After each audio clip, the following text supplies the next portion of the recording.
Hi, hello, how are you? You're listening to I've Always Said That with your host, Brad, and we are back for another episode of Survivor Season 49. Why have we got an American? I don't know, just cause. Feel the vibes. Anyway, this episode 2, I feel like is already a lot better than episode 1. Obviously, episode 1, we're getting to know people, people are feeling the water, you know, starting to figure it out, get the vibes, meet everyone. Episode 2, they're getting into a little bit more. They're kind of strategy, all that good stuff. Outwitting, outlasting, outplaying.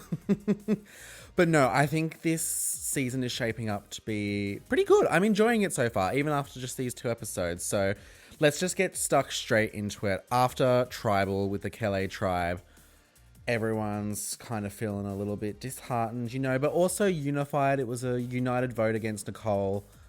And they don't want to go there again, obviously. But spoiler alert, they kind of do. They're, you know. Anyway, they wake up and Jeremiah, God bless him, he loves his earthworms apparently. Because Kele haven't got their flint. They've got no fire. They've got no food. So they've resorted to eating earthworms. And I'm like, ugh, yuck.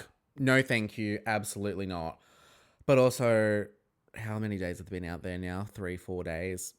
I'd be pretty hungry. Would I eat a earthworm? I think for me, it's more the dirt. I just like, at least rinse it off with some water first because he's eating it and he's like, yeah, it tastes like dirt. And I'm like, rinse it, clean it, at least be civilized with your earthworms. Like, oh, I don't want that granulated dirt on it. I feel like that's what makes it filthy. Anyway, Annie goes around and she wants Jake to be the next one voted out. And she goes to Sophie and I'm like, you really just have no read on the game whatsoever if you go into Sophie saying you want to get Jake voted out. She's like, I'm the puppet master. I'm pulling all the strings behind the scenes. And I'm like, are we watching the same show? She's really not. She hasn't got the social capital to be doing this. Jake is like the pin of the tribe holding it all together. So I'm like, Annie, I'm worried for you, girl. I'm worried for you. Anyway, onto the Uli tribe. Nate is kind of worried about the generational differences between him and all his tribe mates. They're all kind of talking about vibes and like, let him cook and all that good stuff.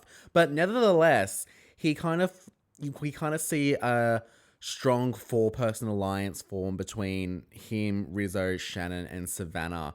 And I like this group. I think this group could possibly do some real damage. They're looking pretty good together. And then obviously you've got Jawan and Sage on the outs. Out of them two, I think I would vote out Jawan. I like Sage. I think I could work with Sage. Obviously they're in a bad position, so it'll be interesting to see if they realize what position they're in before it's too late. On to the, what are they called? Hina. I feel like we've not seen a lot of Hina, the yellow tribe. But anyway, Steven gets together with Christina and Matt to solidify a little alliance with them. And then they want to bring in a 4th and they bring in MC. MC, I think she's probably one of the smartest players on the Hina tribe. She goes about it really well. She's like, oh, well, when were you talking about it? Like, why am I the last one to know? Am I 4th in this 4-person alliance, you know? She goes to Sophie and she tells Sophie about it.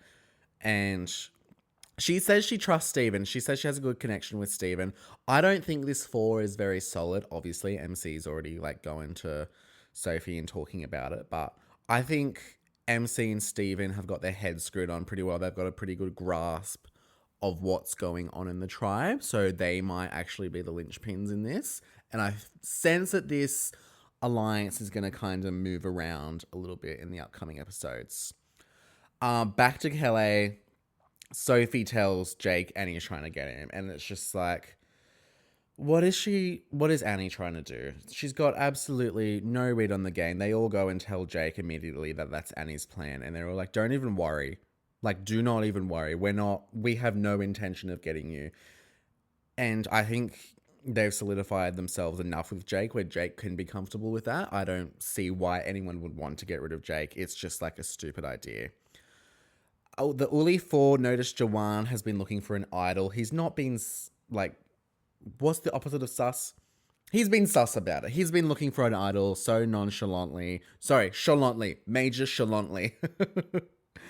And the freaking bag. So he's taken a bag to go pick up firewood where he's actually just going to look for an idol. But I think this is really smart because you're putting all the firewood in a bag, and if you find the idol, you can kind of just stash it in your bag. Problem being, he didn't take his own bloody bag. He took Savannah's bag. And he's like, oh, sorry, I didn't know that it wasn't my bag. So you mean you took out all of Savannah's belongings out of her bag, not realizing that these were not your items of clothing and all your shit, emptied it all out and took that bag? You're kidding. If I was Savannah, I would be furious. He's just got a massive target painted on his back at this point.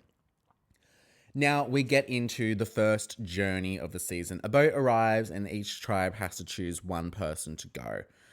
The three going are Matt, Jake, and Joanne. So they get to the island and they have... It's kind of different from the other journeys. They say the winner will receive an advantage. The other two will return to their tribes. So it doesn't say you'll lose your vote, which I really like. I think the whole you're forced to participate and if you lose, you'll lose your vote. I don't love that. I think it should be more of like you could go on the journey based on what the thing is. You can choose to participate or not and like save your vote. But this one, all they have to do is shoot coconuts in their opponent's basket, and once it's heavy enough, it'll drop. Last basket standing wins. So the three of them compete, and Joanne actually wins. I would have had my money on Jake, but I guess if I was one of the other two, I probably would have targeted Jake because he seems like, as Joanne said, he's muscle on muscle. So, you know. Anyway, Joanne wins, and the other two go back to their tribe, and he has a choice. He has a choice to either get a personal advantage or a tribe disadvantage. So the personal advantage is to steal a vote from either Jake or Matt. So in the end, they would lose their vote, but only one of them because Joanne decides to take it. The other one being the tribe disadvantage, wherein he can choose for another tribe to get a disadvantage at the next immunity challenge. Now, I think in this point, Joanne would be smart to take the steal a vote. However, it's like that coming back from the journey, everyone knows you're going to have something if you didn't lose, you know? So he's got to be thinking about that as well. He ultimately decides to go with the tribe disadvantage to strengthen his alliance. And Savannah makes a good point in the confessional. She says, whether he knows it or not, he may have just secured himself another few days in the game for if this makes them win immunity. And I'm like, so true, because he was definitely on the outs. Back on the Kele tribe, Alex finds the Beware advantage, the first Beware advantage found for the season. And it's actually interesting because usually it's like, well, obviously you lose your vote. But this one says you can't actually start looking for it until your tribe loses a challenge. So it says once your tribe has lost a challenge, dig at the base of the well. So that's interesting. So he's like, okay, we'll wait for that. We'll wait and see. I like these little bit of changes. I think this is fun. It keeps the game interesting and keeps you on your toes. Okay, so now we've got the challenge, and Jeff reveals what the disadvantage was that Joanne won in the journey, and he decides to give the disadvantage to Hina. I think that's a smart move. Kele's already like pretty rough. They haven't eaten properly. They've got no flint. Hina is definitely the tribe to beat in this scenario. So the disadvantage is each player must carry 20 pounds of coconuts. That's 9 kilos of coconuts. Plus, at one of the stages in the challenge, they have a key to unlock a gate. They're going to have 10 keys to sort through instead of just the one. So it's actually quite a decent disadvantage, like carrying all that weight around as well. And then basically a time disadvantage at the gate sorting through all the keys. I think that's pretty huge. And I don't think we've had something like this before. And again, I love that they're kind of changing it up a bit. I think that's really, really cool. Through the challenge, Kele actually gets in the lead at one point. Jake, being the muscle man that he is, just pulls the sand out of the ladder and just runs for it. But then, once they get to the puzzle, Kele absolutely falls apart. It's like none of them have seen a puzzle before in their lives, and it's kind of hard to watch. It's really hard to watch. And he's yelling at Sophie, like trying to get them to move pieces around. And Sophie's like, this piece doesn't move. I think there's 1 or 2 pieces that are actually stuck on the floor, and then you build around it. And Annie's like, move that one. It's like, that piece doesn't move. She's like, doesn't it? Okay. Hina wins with Yuli seconds after, and I'm like, even with the disadvantage, that shows how much stronger. Oh my god! Wow, I can't speak. Hina won, and with the disadvantage, that's kind of crazy, but good on them. So we follow Kele back to the beach as they prepare for their second tribal in a row, and Annie decides, as the tribe leader, to change the target from Jake to Sophie to focus on tribe strength. And I'd be very interested to know her thought process about that. If she's going to campaign for tribe strength, she's not exactly the strongest person on the tribe either. So I don't really understand that thought process. Anyway, as Kele lost, this means that Alex gets to go find his Beware advantage. He was with Jake when he found it, so they both go to the well to dig. Oh, no, sorry, not the well, tree mail to dig at the base of it to find the next clue. Sophie joins them, so this means now Alex, Jake, and Sophie all know about the Beware advantage. Anyway, they dig up this massive ball and chain, and I'm like, that's actually kind of crazy. And they have to go find the chest to unlock the advantage or idol. Oh no, it's an idol in the middle of the jungle somewhere. So they have to drag around this massive ball and chain. And in my head at first, I'm like, if the idol isn't like locked down somewhere, why don't they just go find the idol and bring it back to the ball and chain? We later find out that the chest that the idol's in is locked down. I'm like, oh, okay. They thought about that one. But they're walking through the jungle, and the ball and chain is so huge and heavy, and it is making so much noise. It's kind of crazy. And they also twist, they have to find the idol today or it's dead. And I'm like, okay, this is good. I like this twist. This is like, I'm really thoroughly enjoying this episode.